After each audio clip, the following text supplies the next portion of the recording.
it is raining today and I'm in my garage, so haha. So what I thought I would do today is finally go at replacing the fuel pump. On the left side we have the 4th gen manual, on the right side the 5th gen manual. We will be referring back to both of these manuals because this procedure I want to cover for all 1993 to 2002 models, either i4 or V6, i4 or V6. First thing I want to cover is how to engage your fuel pump. This is for the V6, all V6s that have the KLDE or the FS manual transmission. You go to ground, and that's FP for fuel pump.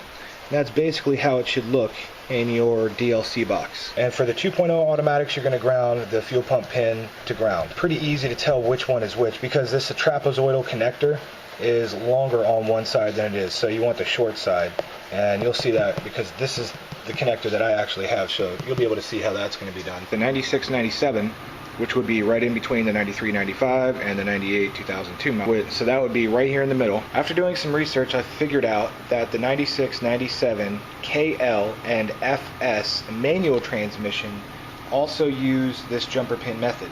However, the 96-97 automatic FS would use this method. On the 5th gen, you want to jumper terminal 30, and terminal 30 refers to the actual socket. There's 30 and 84, 85, and 86 or something like that. And that's just a regular Bosch relay. That's how they usually lay it out. Anyway, you take out the relay, and then you put a jumper pin in that socket and you go to ground. Anywhere on ground, could be the chassis, could be your negative battery terminal, doesn't matter. And if you don't know which socket does which on your car because of the orientation might be different on your car, you can just probe each individual socket. You won't do any damage because this is going to ground. You just find the terminal that turns on the fuel pump and you'll be just fine. So now that covers all methods, 93 to 2002, all models, on how to engage your fuel pump. I am not going to be able to demonstrate how to do that. I'm only going to be able to demonstrate on my car, which is the FS 93 to 95 2.0 automatic. Keep that in mind when it comes time to engage your fuel pump. So let's get to it. Fuel pump replacement for 93 to 2002, all models. Let's have at it. If you're going to be storing the car for a long time, take your battery terminals off. And just be aware that when you put your battery terminals back on for the rest of the duration of this type of procedure, that they can create a spark when you put your terminals on. Just keep that in mind. So what we're going to do next is remove the fuse box cover, find your fuel pump relay, and my fuel pump relay is right here. It says circuit relay NFO2. That's this one. On the 5th gen, I believe your fuel pump relay is on the 2nd row, either 2nd or 3rd in, something like that. Consult your manual, and if you need to ask someone on the forums which one exactly is your fuel pump relay, ask them. They'll be more than happy to tell you. What we're going to do is start the car, run the car, and pull the fuel pump relay. And what that is going to do is relieve the fuel pressure in your fuel lines. It's very important that for the rest of the procedure that we relieve the fuel pressure. Negative battery terminal, and your positive. Now the car should have power. So we're going to start the car, run the car, and then pull the fuel pump relay. Since this is a fuel pump replacement video, chances are that your fuel pump is not even going to be working in order to do this step. If your fuel pump is not working, more than likely you will not have pressurized lines. So you can skip this step.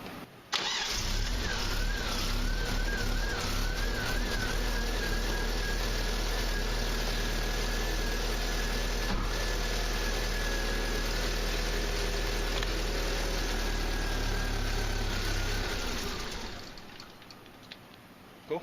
Now that we have that procedure taken care of, what we're going to do is disconnect the battery terminals once again. Now the next step is to remove the fuel filter because we want to have access to the primary supply line for the fuel supply line. In order to get to that, we're going to have to take off our intake components and get those out of the way.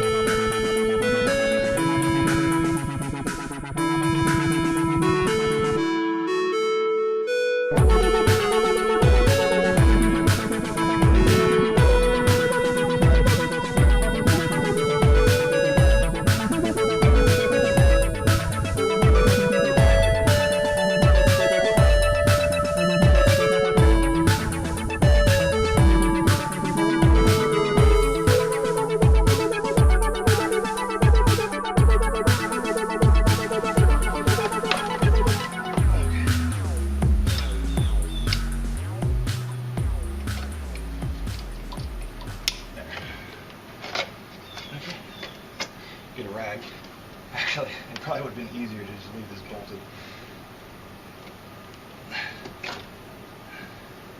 Nothing. I have absolutely no pressure in here because, oh, I got a split there too. That's not good. So I have a length of 3/8 inch hose that I'm going to put onto the fuel filter. Because the 3/8 inch is a little too big, but with a worm clamp I think it'll do. Okay, and this side will go into your container. If you have a 2.0 automatic with EEC-IV, you're going to have to jump your fuel pump pin and your ground be this way. So that's your fuel pump pin. If this is your latch on top, that's your fuel pump pin, and this is your STI ground. But what we're going to do in this circumstance, because the factory manual says to jump it to battery ground, so we're going to jump from the fuel pump terminal to ground. We are going to need to reconnect our battery because we're going to be running the fuel pump. My car is almost out of gas, and I did that on purpose. I ran the car until it was just about out of gas. You still want a little bit of gas so that you can run your fuel pump and run everything into here. So just run that until it runs dry. More than likely this isn't going to be enough, but I do have bigger containers over there, and I'm going to try and recycle this because this is gas from my lawnmower, so I'm going to recycle that.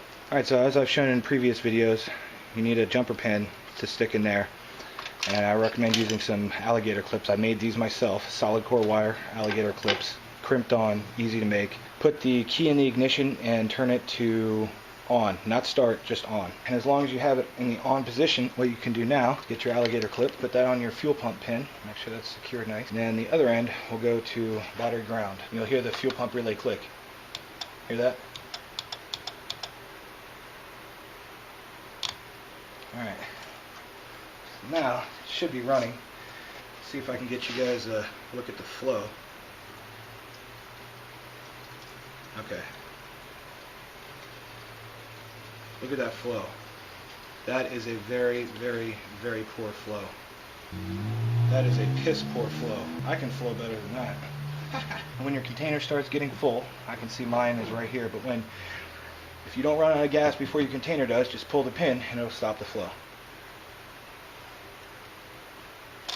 Alright, I think we're just about full here, so I'm going to stop that right there. Switch containers. Mine is still full of fuel. Okay, now I have the second container set up. That is really low flow. Alright, she is almost out. She's chugging. She's trying. She's trying.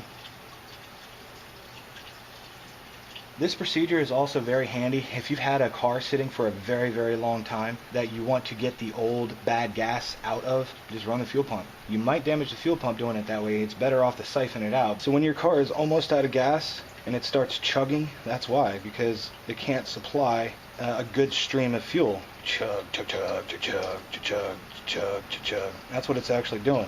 All right, I think we're good. I'm going to go ahead, disconnect my relay. Get that out of there. And after you've completed this step, you go ahead and take your leads off, take your fuel pump relay back out of the car, disconnect your battery, and then take your keys out of the car. For safety's sake, you should probably just reconnect the original line. Yeah, I'm going to go ahead and do that. I'm going to reconnect the original line. There's a split in this hose that's no bueno, not good. I'm going to end up replacing this line. Next, we're going to have to jack up the car and get under the back.